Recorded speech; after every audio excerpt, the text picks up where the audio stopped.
我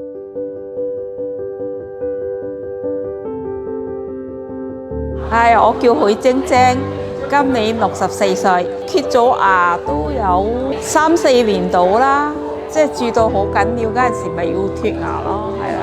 食嘢嗰陣時唔係好方便咯，係咯。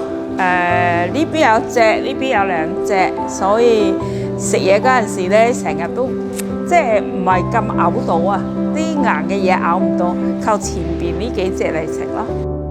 香港種牙咧，一來貴啦嚇，二來暫時都食到嘢就算咯，就拖拖拉拉。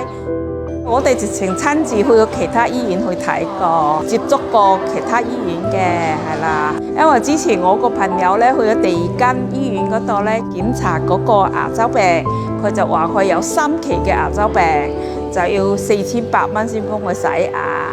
咁後尾咧，我就介紹佢嚟呢度幫佢檢查晒，就話佢冇牙周病。佢話翻俾我聽，佢話佢好好啊，逐隻牙同我睇，佢話淨係同我補咗1隻牙就搞掂㗎啦，收佢200蚊到就同佢補1隻牙啦。